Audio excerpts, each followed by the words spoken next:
आज रियासत कर्नाटक में DK शिव कुमार की काबीना की तश्कील दी गई। इसमें मुसलमानों के साथ क्या इंसाफी हुई है या नहीं, और हमारे कोलार ज़िला और चिकबल्लापुर ज़िला दोनों ज़िला को कई सालों से नुमाइंदगी नहीं की जा रही है और ज़िला के वज़रा को दूसरे डिस्ट्रिक्टों से, दूसरे ज़िला से नामजद किया जा रहा है। इसलिए आज यहाँ हमारे कोलार के कांग्रेस लीडर अब्दुल क़य्यूम साहब, जो कई सालों से कांग्रेस में खिदमत करते आ रहे हैं और कई ओहदों पर उन्होंने पाए से, आज हम चलते हैं। क़य्यूम साहब मौजूद हैं, मैं उनसे इस सिलसिले में बात करने के लिए उनके पास जा रहा हूँ। यहाँ हमारे कांग्रेस के कायद जनाब अब्दुल क़य्यूम साहब, जो कांग्रेस के कई ओहदों पर फाइज रह चुके हैं और अब मौजूदा Kolar Karnataka minority development corporation के डायरेक्टर हैं, वो हमारे दरमियान में उनसे सब आज रियासती कांग्रेस सरकार में DK शिव कुमार वज़ीर आला उन्होंने अपनी काबीना में दूसरी मरतबा तश्कील दी गई है। इसमें मुसलमानों से वादा किया था कि 4 या 5 मुसलमान को वज़रात में शामिल किया जाएगा और अब सिर्फ 2 मुसलमानों को दिया गया है। और हमारे कोलार जिला और चिकबल्लापुर जिला दोनों जिला में पेश की गई।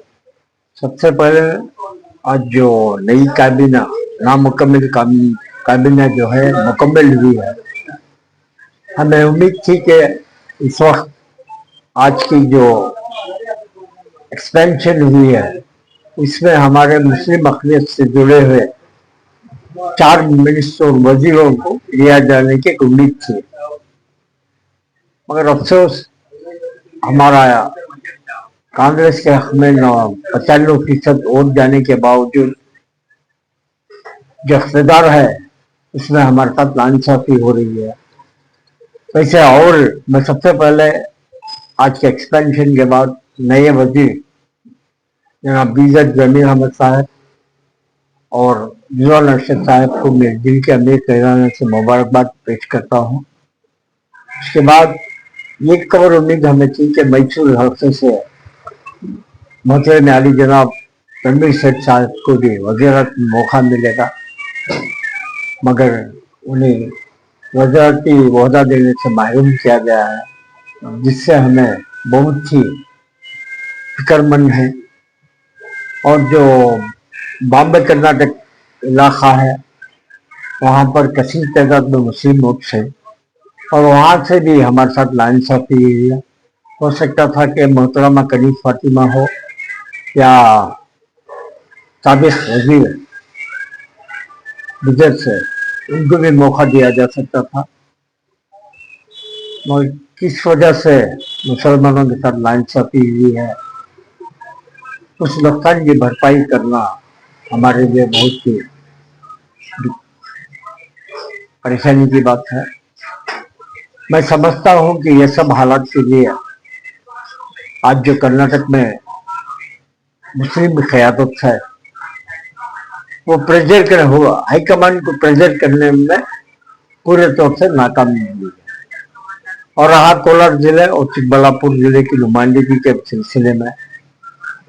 शहर कोलार से हमारे मुकामी MLA डॉक्टर जी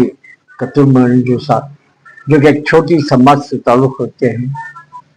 समाजी एतबार से उनको भी मौका दिया जा सकता था। और बगल में जो बंगारपेट से 3 मरतबा MLA हुए SN नारायण स्वामी, मालूर से लगातार 2 मरतबा कामयाब हुए नंदेगौड़ा साहब से, तो उनमें से मैं समझता हूँ कि कोलार के हल्के के हमारे MLA डॉक्टर जी कतुर मंजू साहब को अगर मौका देते तो इस जिले की तरक्की के लिए एक बात बन सकते थे। यहाँ पर भी एक वजनदार लीडरशिप का फुकदान है, न सिर्फ कोलार जिला बल्कि चिकबल्लापुर जिले से भी नुमाइंदगी की जो नजरअंदाज कांग्रेस पार्टी ने की है, जो हमारे वजीर आला और हाईकमान ने जो नजरअंदाज किया है, इसके लिए हम बहुत ही अफसोस करते हैं और उम्मीद करते हैं कि आगे चलकर किसी भी तरीके से ये चिकबल्लापुर हो या कोलार जिले से नुमाइंदगी को अपनी वजारत में शामिल करें। अब रियासत के अंदर पिछली आज एक रिपोर्ट पेश की गई जिसमें रियासत के अंदर नंबर 1 मुसलमान की तादाद है, कौम की तादाद है। इतनी तादाद होने के बावजूद कैबिनेट में सिर्फ 3 मुसलमान को लिया गया, जबकि लिंगायत के 8 या 10 हैं, SC/ST के 8-10 हैं। इसके वजह क्या है? वजह यही मैं कह रहा हूँ ना, जो रियासत की मौजूदा हमारे क़यादत है वो हाईकमांड को प्रेशर करने में नाकामयाब हुए हैं। इससे पहले भी दावनगेरा का असेंबली बाई इलेक्शन का हीला बनाकर हाईकमांड ने जिस तरीके से हमारे लीडरों को खत्म करने की साजिश की, उस पर भी हम मुतहद होकर आवाज नहीं उठाने में नाकामयाब रहे, जिसका नुकसान न सिर्फ कोलार जिला बल्कि सारी रियासत कर्नाटक के मुसलमानों को इसका नुकसान उठाना पड़ रहा है। फिर एक बार मैं,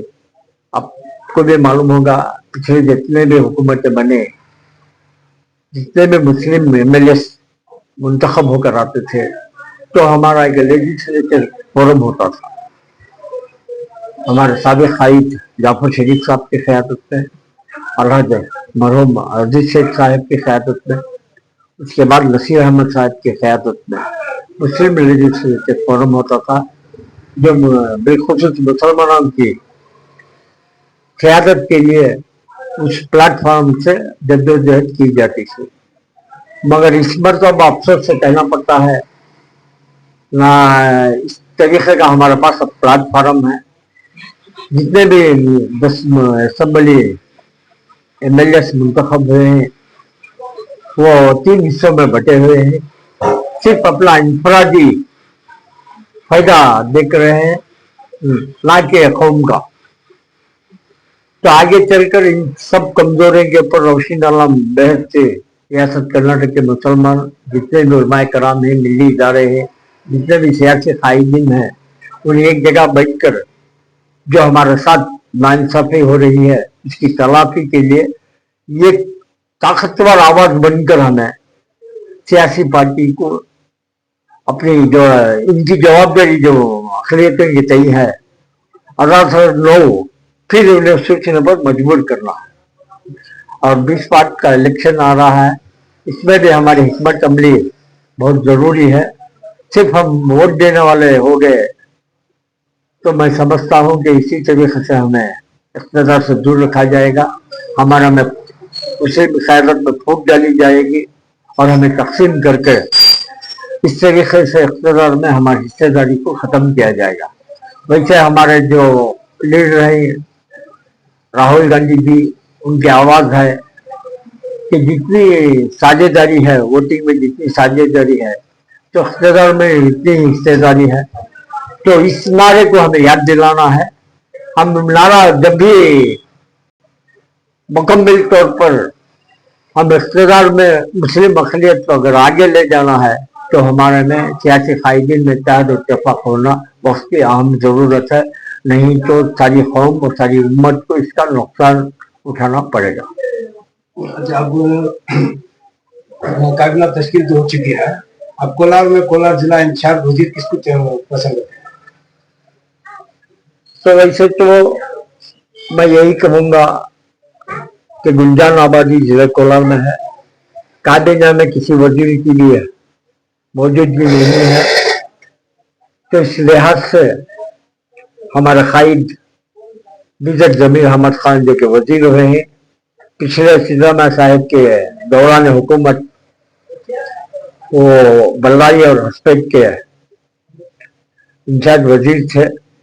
तो मैं यही हाईकमान से गुजारिश करूंगा और चीफ मिनिस्टर से भी गुजारिश करूंगा कि जो कम वक्त का जो जिम्मेदारी है उसके लिए इंचार्ज वजीर के तौर पर अल्लाह बिजट जमीर अहमद खान को कोलार से नामित किया जाए। कांग्रेस के सीनियर लीडर हैं और KMDC के डायरेक्टर हैं, उन्होंने अपने तासुरात पेश करते हुए ये बताया कि मुसलमानों में नाइब तहाज़ुब की वजह से मुसलमान पीछे होते जा रहे हैं। और उन्होंने ये भी मज़ीद कहा कि जिला इंचार्ज वजीर बिजट जमीर अहमद साहब को दिया जाए तो कोलार जिला के पसमानदा इलाके के लिए बेहतर होगा। सीबीआई